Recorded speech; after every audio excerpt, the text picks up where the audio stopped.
This is Clark the Knife, and this is the Benchmade 940. This is about as classic as knives get. I've shown this as a size comparison quite a bit on my channel. You can see I have used this knife pretty regularly, and I am a big fan of it, so I'm going to go into why.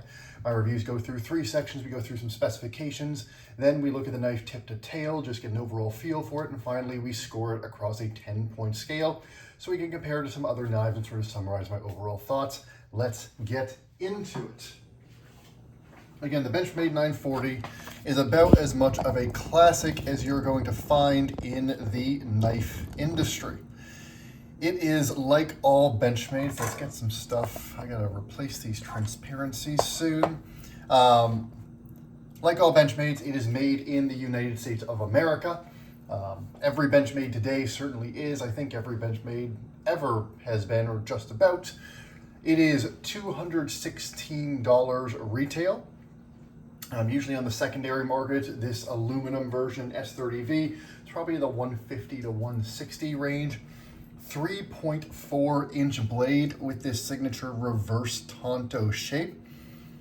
120 thousandths or 0.12 inches thick. So thick by Benchmade standards, still relatively thin by overall knife industry standards. This one is in S30V, which the vast majority of 940s are in, though you can also get them in D2, you can get them in S90V, you can get limited editions in M4, and coming up, I guess now they're out, you can also get them in MagnaCut. So we're starting to see a little bit more variety in steels on the 940, but this is your standard version, which is still in S30V. Knife overall is 7.87 inches long, but only 2.9 ounces. A lot of that has to do with this thin profile. It is just not a very tall knife. And like all Benchmades, or at least all modern Benchmades, it is an axis lock on phosphor bronze washers. Let's get some size comparisons. So, first size comparison, let's compare it to another Benchmade. There it is against your bug out. And you will see the 940 is a little bit longer, a little bit larger in length than the bug out, while taking up sort of less space in a tall sense. You know, if you fold this up, it actually feels like a smaller object in the pocket than the bug out because it is just so much less tall of a knife. But it is a marginally thicker knife, quite a bit heavier of a knife, and has reasonably thicker blade stock. It ends up feeling very, very different from the bug out in how it's used, how it feels, how it carries, all that. Let's compare it to the Spyderco Paramilitary 2. And you can see it is very, very similar in overall length to the PM2 while having a very different profile. Again, much narrower than the PM2. And as I mentioned, even though 120 thousandths is thick by Benchmade standards, still that stock is a decent bit thinner, about 15-20% thinner than the blade stock on your PM2. Let's compare it to a Delica here. There it is compared to a Spyderco Delica. So it is, a borderline full-size knife here. Definitely larger than your small knives without being too big. Compare it to a small Sebenza. A little bit longer in both the blade and handle than the Sebenza. Your blade stock compared to the Sebenza is about the same. You can see there, especially if you look down where the jimping is on the Sebenza, where they haven't crowned the spine, you can see very, very similar blade stock thickness. And then let's just do 2 hinderers here. Compare it to a full-size XM18 and a 3-inch XM18. And you can see it is about the same length as your full-size XM18. A good bit longer, especially in the handle, than your 3-inch XM18. I guess a good bit longer about the handle and the blade, while being, again, a much thinner object. That's sort of one of the key aspects of the 940 is how skinny it is on that tallness dimension. So this is a 3.4 inch full-size knife that is still relatively light and very, very lean, very skinny in the pocket and in the hand. The 940 signature style, and this is, one of Benchmade's classic, starts with this reverse Tonto blade shape. Now, what anybody who's researched the 940 before knows, this is a blade that was designed to be sort of an all-around blade, a blade that could do a little bit of everything. That's how Warren Osborne here designed it, as something that could function as a cutting tool, but also something that could function as a screwdriver if you needed to, or a pry bar if you needed to, things like that. So what you have with this grind is you have, again, 120 thousandths, which is decently thick by Benchmade standards. And that full thickness is carried all the way out about 5/6 the length of blade. You can see it up here. This is still the full 120 thousandths thickness. And then this is a flat grind here. Not a very tall flat grind, so it is relatively thick behind the edge. That's something that everybody knows when you use a 940. This is not a slicing beast. There just isn't that much space for it to drop from that full thickness down to the cutting edge. So unless you were to put a really aggressive hollow grind on here, it's just going to be thick behind the edge, and it is. But the benefit is, if you look at this tip up here, you have a really robust, really strong tip, and you have a long, lean blade that is very robust across its entire length. This shape has a lot of really useful properties. Having a really skinny blade like this with a big flat, that bit of belly at the tip, and carrying that blade stock all the way out. First off, it just looks cool. The only blade shapes on the market that look like the 940 are blades that are ripping off the 940. It's an interesting looking blade shape. This swedge, which is mostly aesthetic, it affects the weight balance a little bit. It might feel a little blade heavy if you didn't have that swedge, but it looks very cool. It totally stands out. The whole blade shape just looks a little sort of tough and utilitarian. But having such a strong blade shape and having such a narrow blade shape does make this feel kind of like a folding pry bar, in the sense that it is very easy to stick this in between stuff and use it to wiggle through stuff. If you want to dig with it, you can easily stick this in. I use this in the garden all the time, where I'm trying to cut around some roots or something like that. I can stick this in and saw through stuff. A narrow blade like this is super, super easy to get next to things, to get around things, to get wherever you want to do whatever tasks you need with the knife. The point is pretty much even with the pivot. And as you start to use the 940, again, because it is so long and skinny, it can feel a little ungainly at first. Every single time I go from using other knives to using the 940, it feels like this tip in particular is a little outside my control. But once you get used to it, once you start carrying the 940 regularly, it becomes very easy to either grip up on the blade a little bit to get closer to that edge, or even holding back here to just get a sense for where that edge is. Get it exactly where you need it to be. Because of this, and because of the blade being so short, again, I'm talking about in this dimension here, very easy to get down on the table for drag cuts. This is really good for, scoring boxes, scoring flat surfaces, opening packages, things like that. Really, really good when you just want to get a tip in somewhere.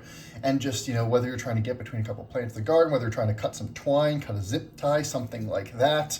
Sometimes it can be a little harder than you'd like because the blade just isn't that sharp, which we'll talk about a little bit more later. But from a pure utility perspective of getting this edge where you want to, this is absolutely a knife that does exactly what it is intended to do. This is a knife that feels and functions like a multi-tool, and you can see it with just the way that I have used this. This is a knife that I have openly used to, screw in flathead screws in wood screws in a gate that were falling out. I have used it to, dig through the dirt, to scoop things out, to pry two pieces of wood apart, all sorts of stuff, and I've used it for all the normal knife stuff as well. It is actually incredible to me, once you get used to using the 940, all that stuff that knife people just instinctively use their knives for, because we all have that experience. Non-knife people, especially people that aren't used to having expensive knives, all their knives are beaters. And they will just use their knife for whatever they need a thin metal object for. Whether it's, prying a quarter or prying a battery out of the back of some toy or something like that. or, you know, scraping gunk off a table or off a car hood, or, you know, trying to crack a little piece of plastic here or there, or get two things that are stuck together apart. Like, people just instinctively use their knife for that stuff all the time. You see lots and lots of people, you go on Reddit, you go on forums, whatever, people lamenting the fact that, oh, my friend used my knife for this or that, it chipped my blade, or it damaged my edge, or whatever the hell happened. The 940 is absolutely meant to do all of that stuff that you just sort of cringe when you use, you know, a blade with a more traditional shape. Like, I don't want to use my bug out to pry things apart. I would get skeeved out about using a blade this thin, and especially with this much blade where it is thin. You know, it's thin, it's quite thin for most of this bottom part. I would be a little skeeved out using that for so much of the stuff that I use the 940 for comfortably. And when you use the 940 consistently, it is kind of revelatory in a way. It sounds a little grandiose, but more than almost any other knife in my collection, when I am carrying the 940, I really do not feel like I need to carry another knife. There's one exception, which is when I need something that is very, very sharp or very, very slicey. I will need to carry a second knife, because that is the one thing that this struggles at. It is not a super slicey knife. It is not a super sharp knife. Again, that is a predictable consequence of this grind. Having a relatively shallow grind, not that tall of a blade, and blade stock that isn't super thin, all of which are the reasons that it is so versatile, the reasons that it is so beatery, the reasons that it has such incredible utility for any task that you need a thin piece of metal for. A predictable consequence of that is that it also just does not slice that well. So if I need something that is super slicey, if I'm going to be doing really delicate work, or if I'm going to be, you know, doing a particular task, like sometimes styrofoam, or sometimes, you know, cutting through some more delicate, like I do some stuff with like laminates and things like that, where, you know, sometimes you just need a really sharp edge to score things. This is not going to do that, but for everything else that you need a knife for, including the 99% of EDC tasks, this will be sharp enough for. 90 to 95% of tasks around the house, this will be sharp enough for. Will it take more effort to cut than a sharper blade? Absolutely, but it will be sharp enough to do the job. And it is just, when you carry a knife like this, it is so easy to just have this knife in your pocket, flip it out, pop it out, get it wherever, and do whatever task you want to with your knife, whether that is a traditional knife task or just using it like a screwdriver, using it like a little pry bar, using it like anything like that, and then pop it back in, and you're done. It truly is, again, largely because of the thickness of this, the relative thickness of this blade, the relative length of this blade, how skinny it is, how easily it can get into whatever nook and cranny you want. And then this little reverse Tonto tip here, which gives you a nice little edge that can easily get into stuff. And it has that little pry bar shape to it. It just does a little bit of everything. The blade itself, having a blade this skinny, and I've already mentioned a couple ways, having a blade that is this skinny, I talked about this in like something like my TRM Shadow review. Sometimes I don't like really tall blades, because even though tall blades can lead to very sharp grinds at the edge if you grind them properly, a tall blade is also more difficult to get in between stuff. You know, however tall your blade is, you need that much clearance around whatever object you're trying to cut. And sometimes that is just awkward. And sometimes, in fact, it is prohibitive. You know, if I'm doing certain tasks and I just don't have the space, sometimes I can't get my knife where I need it to if that blade is too tall. This skinny little blade can very easily get into and around whatever I want to, whether it's, you know, getting under a zip tie and trying to catch that edge if it's, you know, holding something on, or getting right between two little things when there's a little rope that I want to cut here, or a piece of twine I want to cut here. It's so easy to get this blade everywhere and do exactly what I want to with it. Again, it sort of speaks to the overall utility and versatility of this blade shape. Really, really impressive to use. Then you've got your thumb studs, traditional Benchmade thumb studs here. I talked about these in all of my Benchmade reviews. Really nicely done basic thumb studs that have a plus that there's a T6 bit there and you can swap them out if you want to. Series of concentric circles there, very nice and grippy on the thumb, very nicely placed. These modern axis locks give you enough spring tension that you get a nice pseudo detent there. Flips out very nicely. Axis lock here on these aluminum versions have always been pretty good for me. No play on my version here, and very drop shutty on the action. One of the nice things also about this blade shape from an aesthetic perspective is because you carry that full thickness all the way out to here, even though the swedge takes some steel away, it has a lot of momentum to it. It feels like a bit of a heavier blade than it is because it is relatively long and has some relatively thick stock all the way toward the tip, which means the action has a bit of that sort of weighty feel that you get from heavier blades without actually having to have a heavier blade. This is the most satisfying action on any Benchmade that I have. It snaps out with, there's just a little bit more resistance and you feel a little bit of that kickback when you snap it out, which is nice and satisfying, and it drops shut reliably when you pull that axis lock back in a way that a lot of Benchmade you can convince yourself they're drop shutty, but they're really kind of shake shutty, or you've got to lube them up or loosen them up or something like that to get them drop shutty. The action on the 940 is exactly what you would want from an axis lock every single time. It's just fantastic. Which then brings us to the handles. There's the other signature part of the 940, which is this lean handle, which is basically flat across the bottom here. I think there's a very, very slight swell. Aluminum with this powdery coating on here. I think it's an anodization, but I'm not entirely sure. You've got an integrated back spacer here, this purple pop of color. And then you've got a nice swell across the back here, all rounded edges everywhere, rounding all the way across the edge of the aluminum.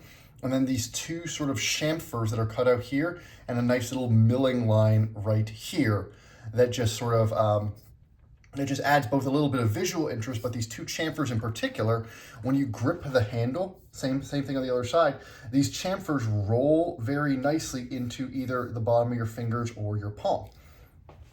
And when you combine all of that together with this palm swell, with those chamfers, with the rounding of all these edges, with the chalky texture of the aluminum, this fits in the hand really, really nicely. Your fingers just wrap around it. This rolls right into the middle of your palm, and this is a very secure grip. There's enough of a finger guard here. There's no risk of running up onto the blade. This is quite secure. It's also a very versatile handle because it's relatively neutral, and all of these features, all of these roundings, all of these contours that give it places for grip are just as present, just as useful when you choke up on the blade and use 3 fingers on the handle, just like this. This grip is, I think, even better than the 4-finger grip back here. This is actually the grip that I most often use my 940 in, so I get a little more control over that blade. And this still feels super, super secure in the hand.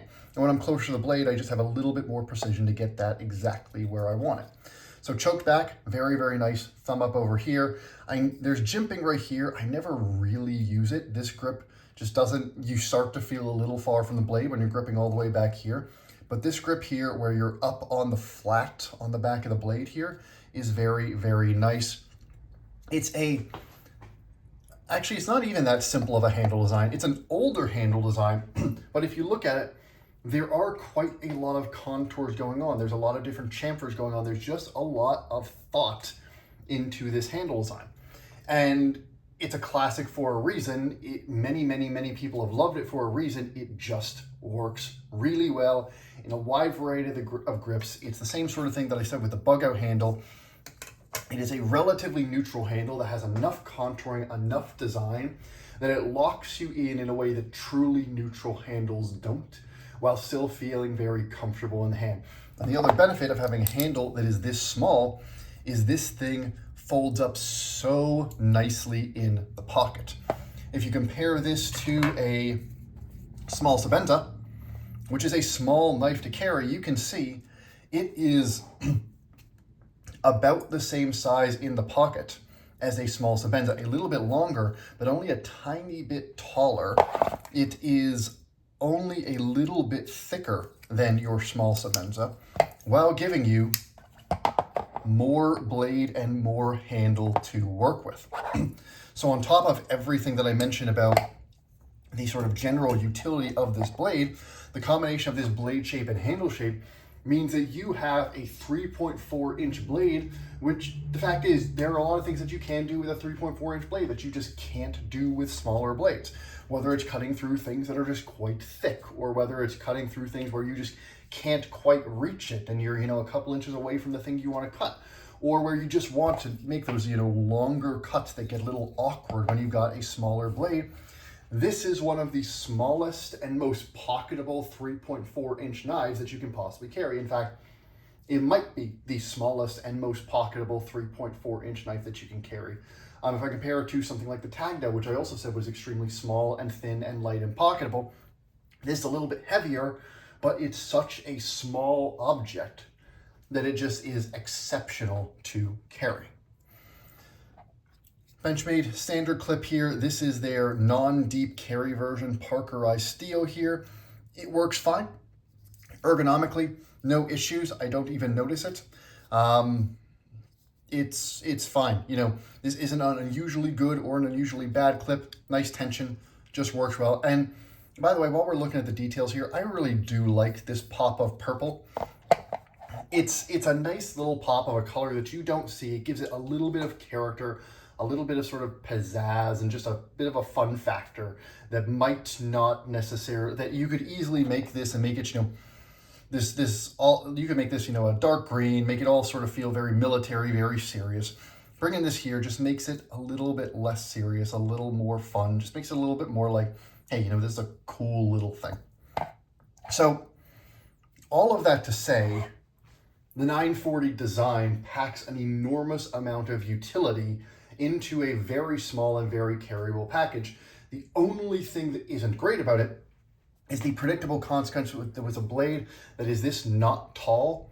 It just isn't that sharp. Which brings us to our scores. And this is a knife that I like very, very much, though we do have to acknowledge a couple real drawbacks. So I score knives across a 10-point scale. Let's back this up just a smidge. Across a 10-point scale, 5 scores are related to the fun factor of the knife, sort of the knife enthusiast characteristics, how cool it looks, how fun the action is, how good the fit and finish is, and then 5 are related to its functionality, and that gives us an overall score. First, on the fun factor, the blade design. Blade design here is a solid A. Again, this was kind of the originator of the reverse Tonto shape, and it just has an enormous amount of utility for all the reasons that I've already described, while also looking very distinctive. This swedge looks cool. The grind, this satin finish is very nice. It's a blade that looks better the more you beat it up, the more that you use it. And it's just a blade shape that, again, the only blades out there that look like the 940 are blades that are ripping off the 940. On top of that, as we'll talk about over in utility, having a thin blade like this has so many functional benefits that it's one of those knives that the more you use it, sort of the prettier you see it to be, because you start to love how well it works. Solid A.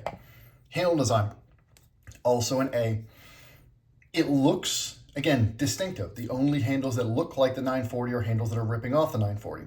Nicely chamfered everywhere, nicely finished on these handle scales. The use of this integrated backspacer is just a cool feature. It also helps with, the hand feel a little bit. Having this nice aluminum here, not having standoffs going between, it just feels a tiny bit nicer in the hand. The green color, very nice. A slightly unusual choice. It's not just, black or gray or something like that, but still not loud by any means, and looks better and better the more that you use it. 940s that get scratched up and beat up look fantastic.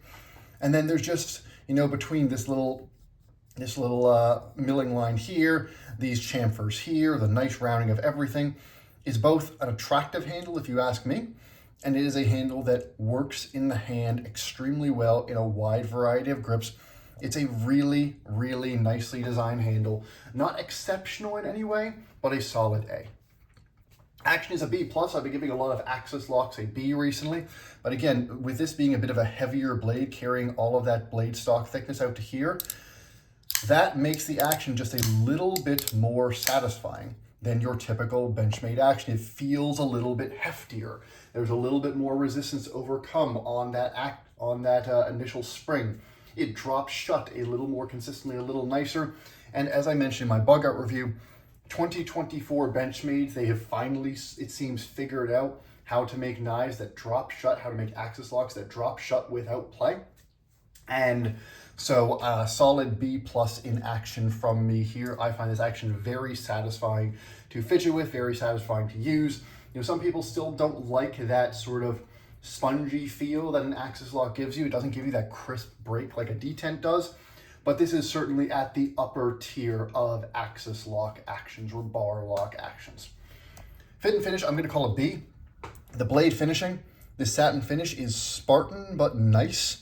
All your grinds are nice and consistent. This one that I got has pretty consistent edge bevels.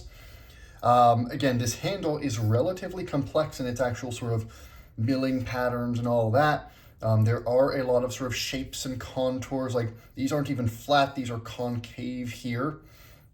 Nice chamfer or nice rounding all the way around.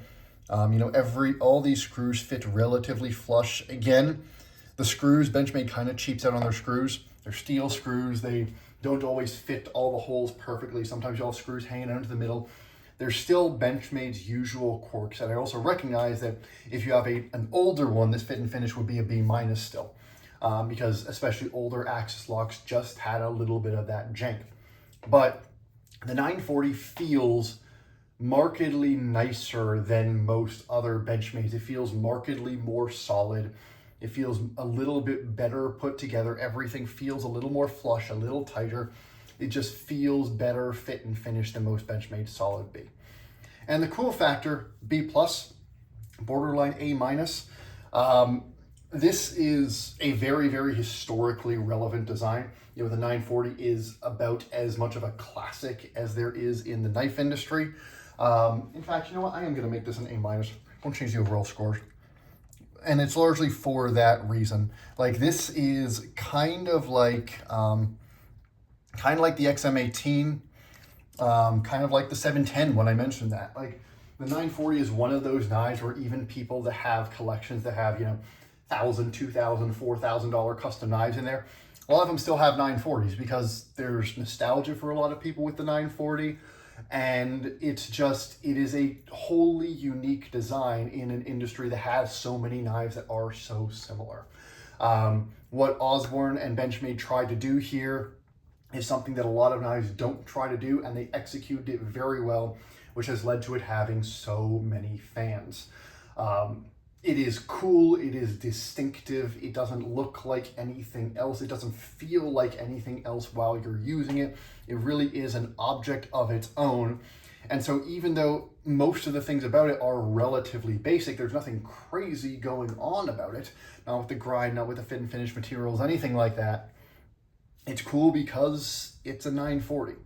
And the 940 brings that kind of context that just makes it a little bit more satisfying to have than if some random company put out a knife that looked and felt just like this. So I'm going to call that an A-. So an A- overall in fun factor, which really feels about right.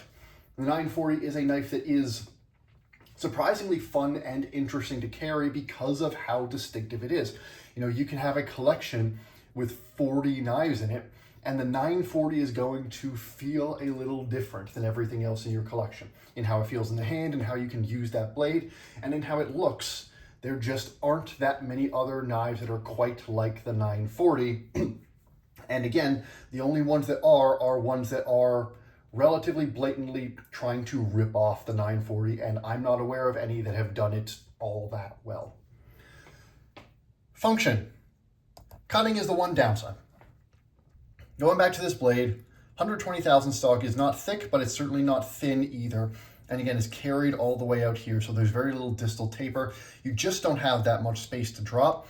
And so this blade is not all that sharp, especially with the factory edge. I've intentionally kept the factory edge on this one without resharpening it. I resharpen most of my knives, but I did really want to try this one with the factory edge on it. And the cutting performance is at the bottom end of okay. When I say that this can perform all the cutting tasks you need, it absolutely can. Again, with the exception of those very slicey tasks, there's nothing that it's so dull that the 940 can't do it. But most of your modern knives will cut better than this one out of the box. That is a predictable consequence of the geometry, which is made worse by the fact that it tends to ship with a relatively mediocre factory edge. Now, as is the case with my 945, and I said this in my 945 review, and I've done it with other 940s. By the way, I've owned like 10 940s over my time as a knife collector. I've got 4 of them right now. I'm not keeping 4 of them, but I happen to have 4 of them right now. If you lay back this edge, if I were to put my 17-degree edge on here, and I probably will after this review, then the cutting performance will go to sort of a B- or B, where it will, the fact is that 120 thousandths is not that thick stock. And really, if you look at the depth of the grind and you compare it to something like your XM18, you can see the depth of the grind is not that much shallower. When you look at, where the grind starts to where it ends, it's maybe only, 20% shallower than something like an XM18. Not that that's the bastion of cutting performance, but you can, if you lay this edge back, get some pretty solid cutting performance out of a 940. But you do need to lay that edge back if you want it to cut as well as the knives that you are used to. And it's never going to cut as well as some of your smaller Spydercos or as your TRMs or as any of those knives that are sort of more well known for having that high level of cutting performance. The biggest drawback of the 940 is that cutting performance, which is really a C+. It is the one thing that is occasionally frustrating. You feel like you're dragging the knife through stuff and fighting against the knife, especially for things like longer cuts through cardboard and stuff like that. For a short cut, you can get away with not noticing, especially because the handle is so ergonomic. But for those longer cuts, you do start to feel the limitation of that blade in terms of cutting performance. Utility, I was actually thinking about this as I was putting these scores together. If the 940 isn't an A+ in utility, I actually don't know what would be. The most impressive thing about the 940 is the fact that it does exactly what the design was intended to, which is this is a knife that can do everything, including a lot of dumb stuff that knives really shouldn't do. This feels like carrying around a multi-tool. This feels like carrying around a scraper and a pry bar and a little screwdriver and a knife that you can get as dirty and get in between spots and get around things and just get this blade wherever you need. Having this knife in your pocket means that you can just do most of the stuff that the day is going to throw at you unless you're going at either extreme. This obviously won't do your big, heavier duty, harder use stuff. You need a bigger blade for that, particularly with a more ergonomic handle or just a bigger and thicker blade. This isn't what I'd use to cut through an entire length of carpet or to, to go through a bunch of thicker tree branches or to go through a bunch of drywall. This will go through some, it'll be fine, but use a big knife for big knife stuff. Similarly, if you're going to sit down and shave a bunch of grapes, or if you're going to do some very delicate stuff that's, trying to really get, anything that is just delicate or really requires that extreme degree of slicing performance, this is not going to do it either. The 5% of tasks on either end, at least for most people, there are obviously some people that need those slicey knives much, much more. Then go get your TRMs or go get your slicey Spydercos. There are people that need hard use stuff much more. Then go get a Hinderer, go get a Strider, something like that. Go get a Cold Steel. You guys know who you are. Taking those extremes out, everything in the middle, the 940 is remarkably good at. And this knife is just effortless to use for so many tasks. Especially once you learn to push through those deficits in cutting performance, or you lay that edge back to get that cutting performance out of it. This is a knife that is a joy to use for absolutely everything, and it's a knife that is outright good at every single task in that middle group. This thin blade is so easy to operate, so agile, so easy to get around stuff, to get through stuff, that, you know, I've talked about other knives before that are good at a lot of things. This is a knife that is great at so many tasks, and it is legitimately liberating to be carrying a 940 because it can just kind of do anything. Again, if the 940 is not an A+ in utility, I really don't know what would be. Feel, solid A+, or sorry, solid A. This handle is a really, really good semi-neutral handle. You've got some contours here, you've got some chamfers here. It rolls into the palm very nicely while feeling quite secure, but because it's neutral, you can even grip all the way up here. You can grip back here. You can grip all the way back here. You can, you know, grip it just in your fingers like this. You can get it all the way up in your palm. You can sort of pinch it like this. You know, whatever way you want to grab this handle, everything is nicely knocked down, nicely contoured, nicely rounded off. This green texture on the aluminum is very pleasant to hold. There is no bad grip for this knife, while at the same time it's got enough contours that it feels secure in any grip. It's not an ergonomic masterpiece. It doesn't feel amazing in any particular grip, but sort of like how this knife does every task well, it feels good in every grip. There's no bad grip on the 940, and that just contributes to its general sense of ease of use. Solid A, and honestly getting an A in feel, which is really, you know, ergonomics, is tough to do with a handle that is this thin. You know, thin handles usually have ergonomic compromises. This one does not. Carry is an A bordering on another A+. Like, this thing folds up and gives you 3.4 inches of blade with all of that utility in such a small package. Now, it's a bit of a dense package, you know, even though it's less than 3 ounces for a 3.4 inch blade, because it is so not tall. You know, it is a metal handle with some relatively substantial liners. You know, your steel liners go all the way out to this screw here. It does feel a little dense. It doesn't disappear in the pocket, which is why it's, you know, an A. But this thing is so small that you can fit it in your pocket next to absolutely anything, because it is so thin, because it is thin on this dimension as well. Even if I've got a pocket that is jammed full of stuff, I can always fit the 940 in there. Again, we keep going back to the same theme. This is just such an easy knife to use, to carry. It's so pleasant to have on you. It never gets in the way, and it just does whatever you ask of it. Which brings me to the last one, value. Value is a B. The fact is, $216, I don't really have an issue with that. People obviously would like to see a better steel than S30V at $216. I understand that. But Benchmade heat treats their S30V quite well. It's a well-suited steel for a general use blade like this. It's got a very good balance of a little bit of toughness, a very good bit of edge retention, and a little bit of corrosion resistance. It's a smart steel for this kind of use case. And the fact is, you are getting an all-metal handle made in the USA with a decent to very good level of fit and finish and a totally distinctive overall profile that is like nothing else. You know, from a materials perspective, you could say going over $200 for this feels a little bit expensive, but as I say when I talk about value a lot, if you are the sort of person that wants a knife that can do a little bit of everything, I can't think of another knife that I would recommend over the 940 that is significantly cheaper than the 940, that does all the things that this does well as it does them.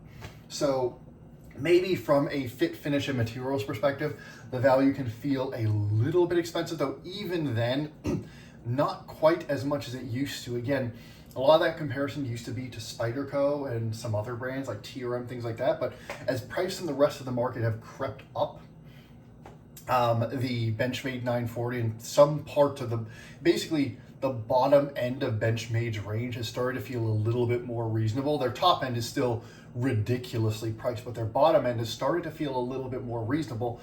Unfortunately, that's just because everything else is getting more expensive and Benchmade's aren't getting as expensive, more expensive quite as quickly. But the fact is, it is like, I have no issue with the overall package that you are getting for $216 here. And the fact is, you can regularly get this for a little bit less than that. And on the secondary market, you can easily get one of these in new or nearly new condition for 140, 150 bucks. So value, not a value purchase, not great in terms of value, but not terrible.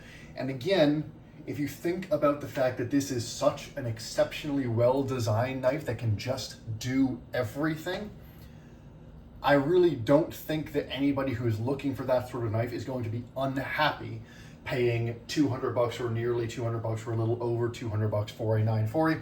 And I think the example of that is the thousands and thousands of people that have done just that and have loved and beat the snot out of their 940s for many, many years, which includes both knife people and non-knife people.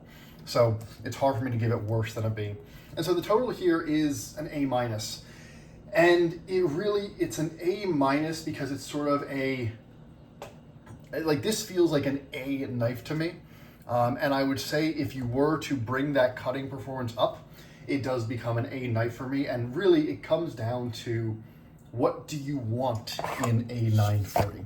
And what do you want in a pocket knife? Because the 940 is truly exceptional in one primary way, which is that you will get more utility, more usefulness, more tasks that can get done in a smaller carry profile and just a more ergonomic and useful package in the 940 than basically any other knife on the market. If you just want a knife that can do a lot of stuff and it doesn't need to be a screaming sharp slicer, it's very hard for me to think of many knives that I would recommend over the 940 for that. If you want cutting performance, you've got to look elsewhere. If you want really high-end fit and finish, or if you want a really low price, you've got to look elsewhere. But for a lot of people that just want a knife that does a lot of stuff, the 940 is really easy to recommend, especially if you know how to sharpen and you can bring that edge back to get a little bit more performance out of the blade.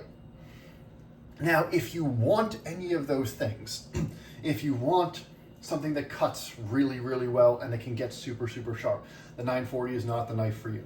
If you don't like neutral ergonomics and you want something that feels bigger in the hand or has more aggressive contours or can really push into those heavy duty tasks, the 940 is not the knife for you. If you don't like the kind of springy feel that you get from an Axis lock, the 940 is not the knife for you. And I think a lot of people that have disliked the 940 over time, myself in the past included, are trying to make the 940 something other than what it's meant to be. And when you do that, you ignore the fact that the 940 is really, really exceptional when it stays in its lane. Both this blade design and this handle design are really just about perfect for what they are intended to be used for.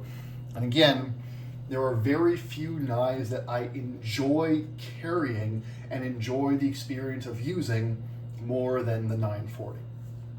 That is part of the reason why at the moment I happen to have a bunch of them. This one is in D2 with applied weapon sex scales, separate video coming up on these scales. And then I've got two more that I can't find right now. They're in a big old bin, but it's a knife that I keep coming back to. I've kept coming back to over my entire knife collecting journey, which has run 4 or 5 years now, because it's fun, it's easy to use, it's easy to carry, it's satisfying, and it's just cool and totally distinctive. There is nothing like the 940. I would encourage, especially if you are somebody who cares about using your knives and who wants to do a bunch of different things with your knives and wants something that is truly versatile, I really do hope you give it a shot and you look at it in that vein, because it's a really, really impressive design once you get to know it. And again, if you've got issues with the cutting performance, then just really learn to lay an edge back here, and it still will never be great, but usually you can get that so it goes from being a detriment to being something that is at least okay, and that lets everything else on the knife shine. I will say as my last caveat, this is my review very specifically of this aluminum version in S30V. This is by far my favorite version of the 940 overall. I think it is far and away the best value and the best overall package. When you start getting into other 940 designs, the G10 tends to have a lot more play issues in my experience. Even 2024 versions have regularly had play at that pivot with the G10 version, and it just doesn't feel as good in the hand. Again, I'll probably have separate reviews talking through this in detail, but just because this is my first 940 review, I don't like that version as much. The S90V and carbon fiber version, the value proposition on that one is out of control. There is no way that I can recommend $300, or I think it's even 300 plus for S90V and carbon fiber. It just doesn't make sense. It's a marginal performance benefit for a significant price increase. And the newer MagnaCut versions, they look fantastic, but those are getting a little bit pricey as well. I forget the pricing right now, but I remember those being close to that $300 mark for the 942. If I'm incorrect about that, then that premise would be wrong, but I remember those being a pretty significant premium too, but that's typical Benchmade. As I said, Benchmade's bottom and their basic pricing is not as bad as it used to be, mostly because the rest of the market has come up to meet them, not because they've gotten cheaper, but the pricing of all of their upgraded versions continues to be absolutely ridiculous and borderline indefensible. But S30V, aluminum, super satisfying. It's a classic. It does everything you need. It's just a fantastic knife. Check it out. Let me know your thoughts on the 940 below, your experience with it. If your experience matches mine, if it's different, would love to hear about it. Hope you found this entertaining or interesting or at least somewhat useful. And I hope you found it to be a good use of your time. This has been Clark the Knife. Hope you have a great rest of your day. Bye-bye.